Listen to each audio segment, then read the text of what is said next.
Olá, muito obrigado por se juntar a nós. O Fórum Bíblico é um espaço, antes de mais, de partilha, de reflexão e de conhecimento.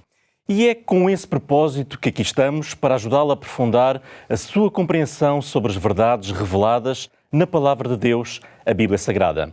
No programa de hoje vamos descobrir como a Bíblia descreve a consciência, essa voz interior que nos guia entre o certo e o errado.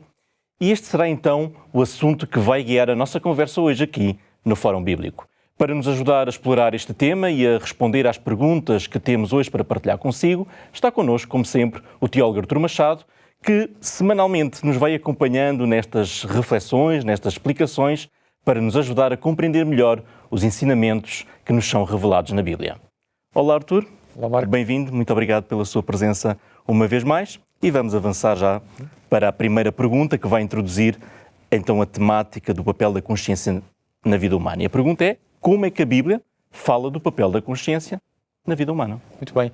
É sem dúvida alguma um tópico muito interessante e nós vamos ver que a forma como a Bíblia fala da consciência humana por vezes toca alguns dos conceitos que nós já tínhamos connosco próprios, outras vezes ela afasta-se. Isso porquê? Porque nós próprios, ao longo do conhecimento, da história do conhecimento humano, nós fomos sendo influenciados na maneira como nós vemos a consciência e o papel que ela tem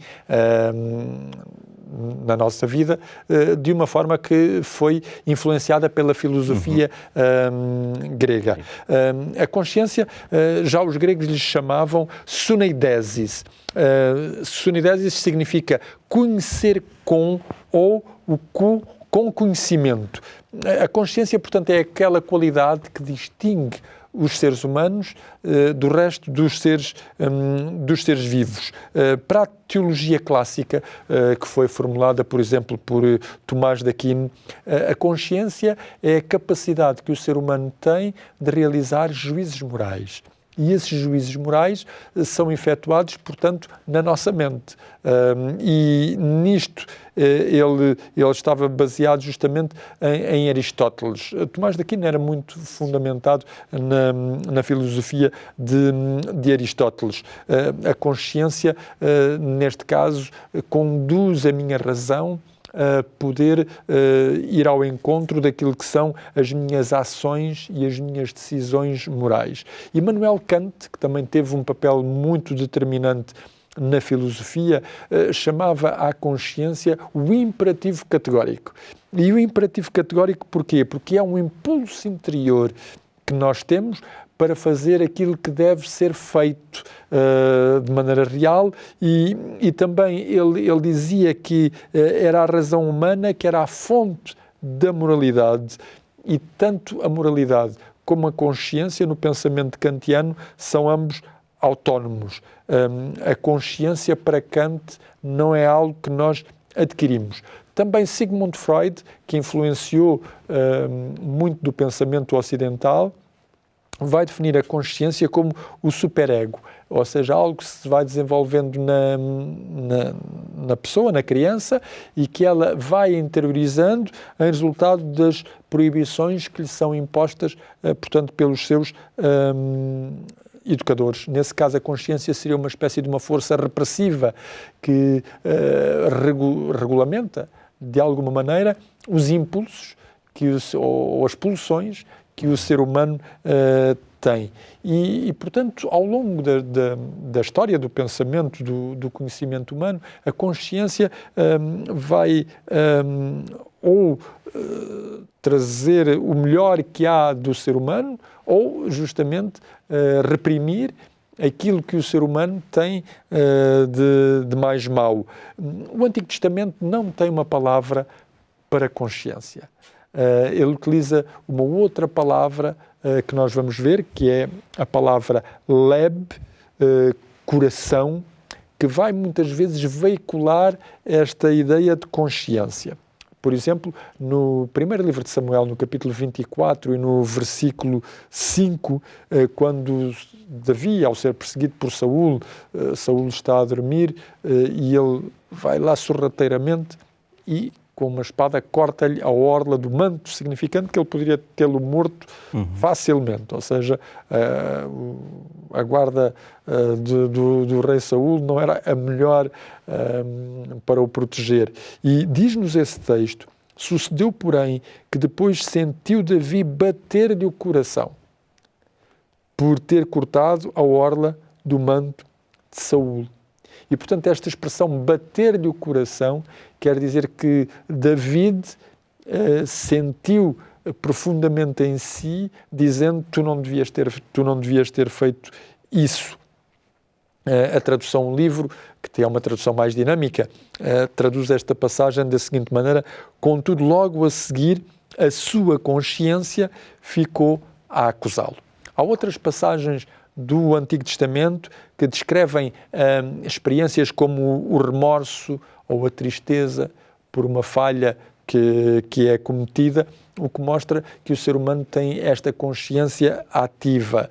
E o Salmo 51 é um bom exemplo, que é o salmo onde David, depois de ter sido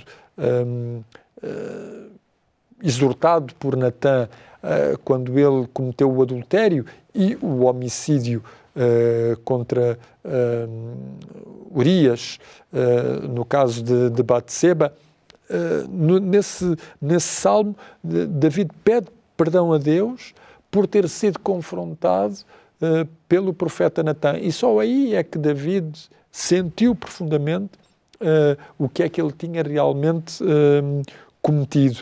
Não admira por isso que no Salmo 32 ele diga: bem-aventurado aquele cuja iniquidade é perdoada e cujo pecado é coberto. Bem-aventurado o homem a quem o Senhor não atribui iniquidade, em cujo espírito não há dolo. E ele vai dizer assim: enquanto eu calei os meus pecados, os meus ossos envelheceram.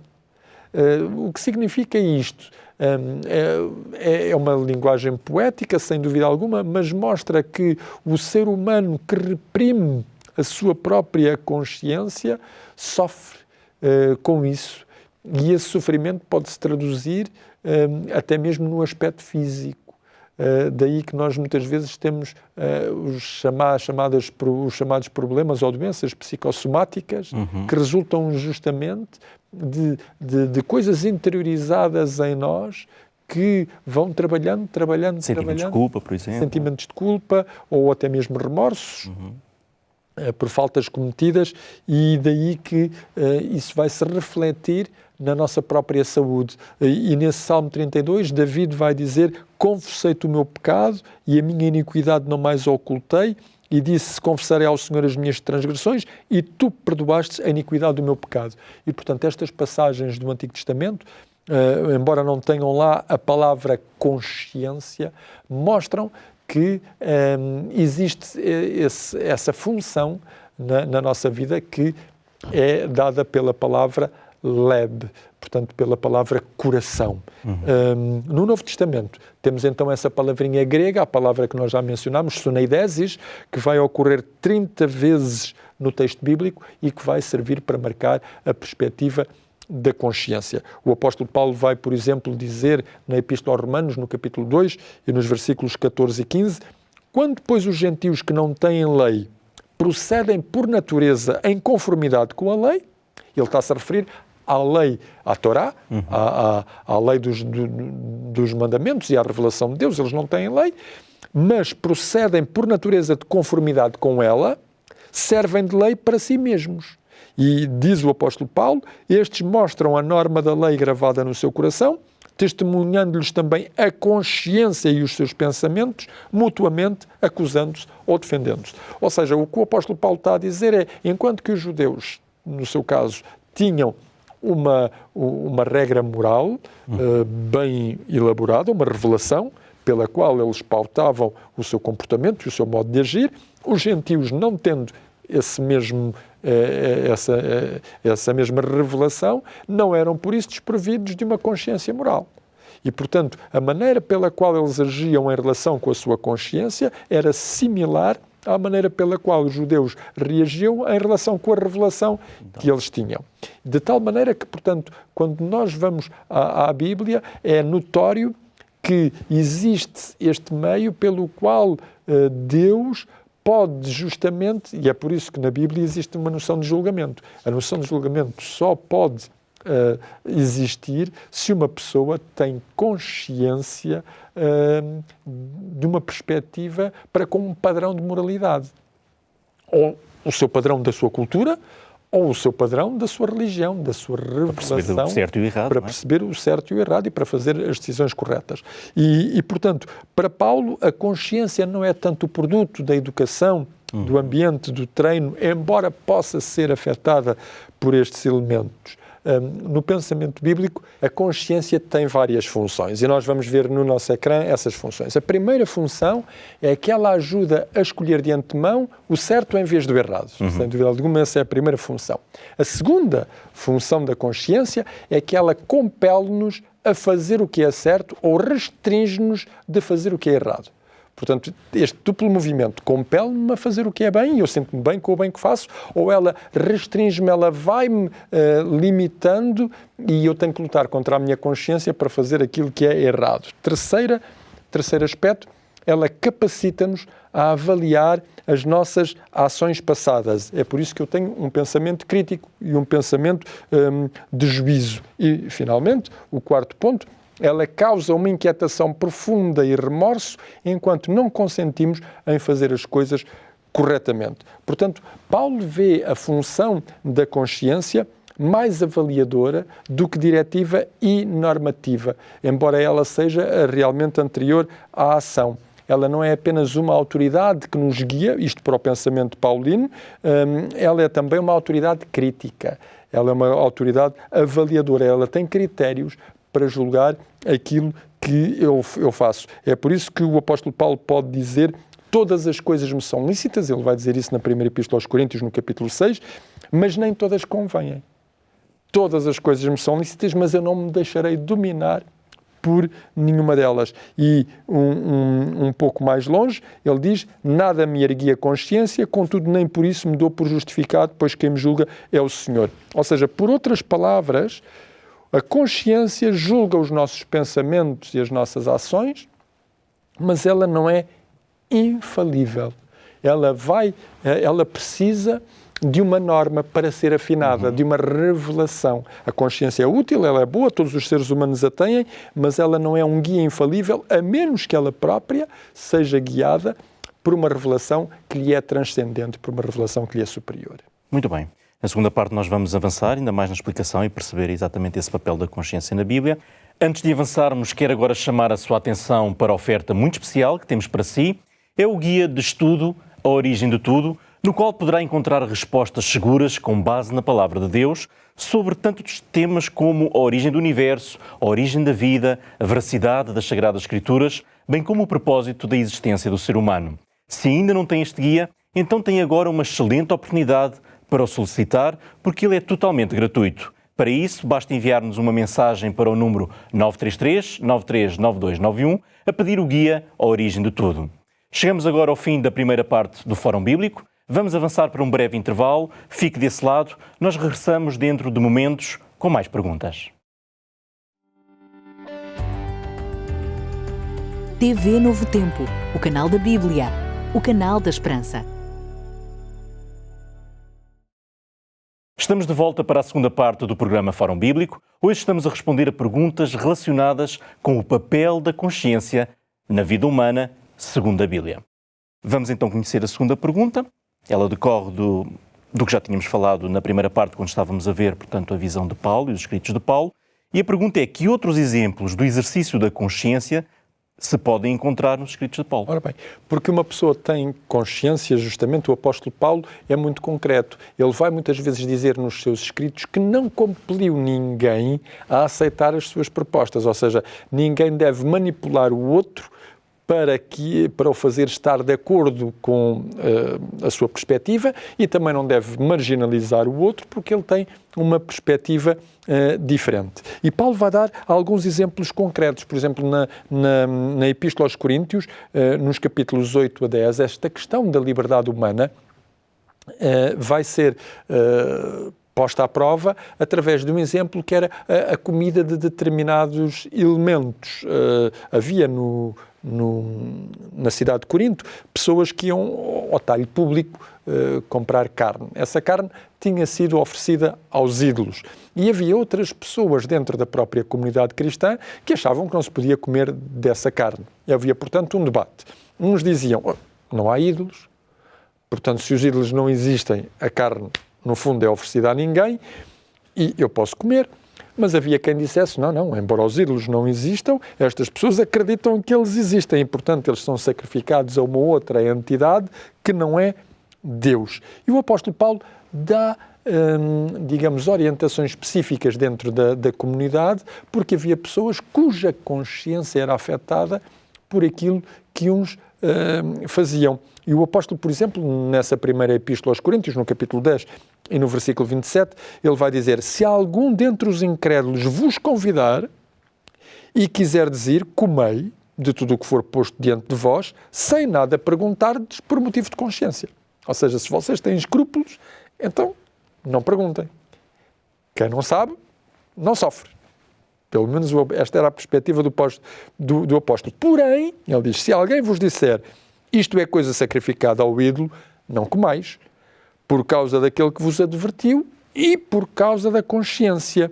Digo, não a tua propriamente, engraçado Paulo diz assim, tu até podes não ter problema nenhum com isso, para ti está tudo ok, mas diz Paulo, a do outro. Uhum.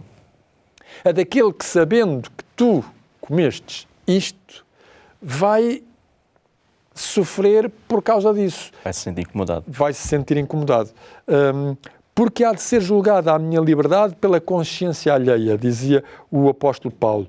E, portanto, para Paulo, uma pessoa mais sensível não deve restringir o irmão mais forte no seu comportamento, é um facto, mas aqueles que são mais fortes e que, portanto, mais fortes do ponto de vista moral, talvez, do ponto de vista doutrinário também, estes mais fortes também devem ter em consideração aquelas pessoas que ainda estão num patamar primordial da sua fé e que ainda não aprofundaram determinadas questões e que não são capazes, por exemplo, de compreender determinados comportamentos. Logo, aquilo que o apóstolo Paulo solicita aos crentes da Igreja de Corinto é uma maneira de ser e de agir que tenha em consideração o outro na sua abordagem, no seu crescimento e no seu desenvolvimento cristão. E portanto,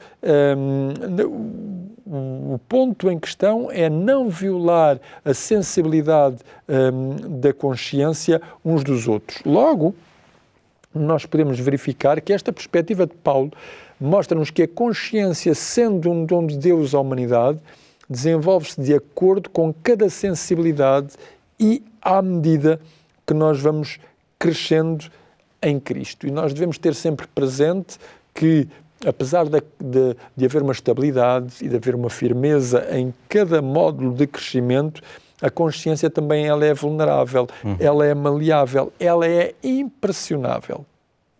E, portanto, independentemente de nós termos uma consciência mais forte ou mais fraca, uma consciência mais ou menos aguçada, nós podemos sempre afetá-la pelos nossos próprios comportamentos morais. Daí que a Bíblia seja unânime de que uma boa consciência vai se desenvolver em relação com uma referência a Deus, isto é, à medida que eu vou ficando em conformidade com aquilo que eu vou conhecendo da sua vontade, num envolvimento completo com Deus, no agir corretamente em todas as coisas. É aí que a consciência se vai purificando, diríamos. Ou seja, assim. portanto, ela poderá ser tanto mais fiável quanto mais sujeita ela estiver àquela que for a vontade de Deus. Aquela que é a vontade de Deus, e à medida que eu vou crescendo e que me vou aprimorando nesse próprio conhecimento. É isso, a consciência vai se desenvolvendo, vai acompanhando o meu desenvolvimento no conhecimento cristão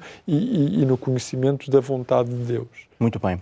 A terceira e última pergunta traz-nos um tópico que muitas vezes fala quando abordamos a temática da consciência e é sobre a cauterização da consciência, falamos muitas vezes nisso, E o que é que diz a Bíblia sobre a cauterização da consciência, se é que a Bíblia fala Exato. disso? Paulo fala disso, por exemplo, na primeira epístola a Timóteo, no capítulo 4, nos versículos 1 e 2, ele vai dizendo: o Espírito afirma expressamente que nos últimos tempos alguns apostatarão da fé por obedecerem a espíritos enganadores e a ensinos de demónios, pela hipocrisia dos que falam mentiras e têm cauterizada a própria consciência. Ou seja, se a consciência é realmente o ponteiro que nos diz aquilo que é certo e aquilo que é errado, se eu não tenho, se eu não ligo à voz da minha consciência, se eu sistematicamente vou perturbar a minha consciência por um comportamento que é errado e errático, a minha consciência vai deixar de funcionar como esse alarme moral. Ou seja, eu vou abafando essa voz. A cauterização da consciência é justamente o abafar. É eu saber o que devo fazer, mas eu não fazer. E para isso a Bíblia diz muito concretamente que muitas vezes a hipocrisia é algo que cauteriza a consciência. É o eu saber como é que devo agir, mas agir de uma outra maneira. Felizmente que o Evangelho nos dá uma esperança. E isto é, apesar de muitas vezes eu agir desta maneira, eu agir contra a minha consciência, portanto ela acusar-me de um mal que eu faço, e se eu persistir nesta tendência, aí na Epístola aos Hebreus, o autor da Epístola aos Hebreus, no capítulo 9 e no versículo 18, diz: o sangue de Cristo, que pelo Espírito Eterno a si mesmo se ofereceu sem mácula a Deus, purificará a nossa consciência das obras mortas para servirmos ao Deus vivo. No fundo, o que a Bíblia está a dizer é: não há nada que Deus não possa curar. E isso inclui a consciência humana com as suas fragilidades, com as suas deficiências, com as suas cauterizações. Deus criou-nos como seres conscientes e, portanto, como seres capazes de discernir entre o certo e o errado. Quando a consciência nos acusa e essa consciência está nivelada pela vontade de Deus, por aquilo que Deus deseja, nós o que podemos fazer é arrepender-nos e pedirmos perdão por termos feito o mal e procurarmos harmonizar então a nossa consciência da maneira que a palavra de Deus nos indica, com o comportamento, com a adequação que a palavra de Deus nos indica. E perceber que às vezes também da nossa cultura existem elementos que já formaram a nossa consciência que também eles não estão em harmonia com a palavra de Deus. E nesse sentido é preciso harmonizá-los, é preciso fazer esse esforço de compreender que nem sempre o que a minha cultura tem como errado, a Bíblia tem como errado, e nem sempre o que a Bíblia diz que é certo, eu tenho na minha cultura como sendo certo. Tem que haver essa harmonização entre aquilo que Deus deseja e aquilo com que a minha consciência se formou, para que eu possa então ter uma consciência mais esclarecida e mais capaz de ter um juízo moral. Exato, e que depois também se reflita num comportamento mais honesto e também mais íntegro. O nosso tempo terminou, não temos tempo para mais, mas eu não queria terminar o programa de hoje sem falar novamente na oferta que temos para si neste programa. Se nos está a acompanhar desde o início, já sabe do que é que eu estou a falar, é sobre o guia de estudo da Bíblia, A Origem de Tudo, e na capa nós podemos ler logo uma pergunta de destaque: de onde viemos? Quer conhecer a resposta? Então peça este guia, sem qualquer custo, enviando-nos uma mensagem para o número 933 939291. Ficamos, desde já, ansiosos por receber a sua mensagem. O seu contributo é, como sempre, fundamental para enriquecer este fórum. Assim, se ao ler um texto bíblico, se sentir alguma dificuldade na sua interpretação ou se algum tema das Escrituras lhe parece complexo, não guarde para si as suas dúvidas. Partilhe connosco, envie-nos as suas perguntas, as quais também ficamos ansiosos por receber, seja numa mensagem que pode enviar para o nosso e-mail, que é programas@novotempo.pt, ou então de forma muito cómoda para o nosso número 933 93 9291. Não deixe de acompanhar semanalmente o Fórum Bíblico. Siga-nos pelo canal que preferir, pode ser no canal 186 da MEL ou no YouTube da Novo Tempo Portugal, ou então ouvir-nos na emissão da Rádio RCS, sintonizando a frequência que já conhece, 91.2 FM, se estiver na região da Grande Lisboa. E é com este convite que quero terminar mais um Fórum Bíblico, mas por aqui vamos continuar disponíveis para receber as suas perguntas, pois não queremos deixar nenhuma sem resposta. Encontramos-nos assim novamente já na próxima semana. Contamos consigo. Até lá.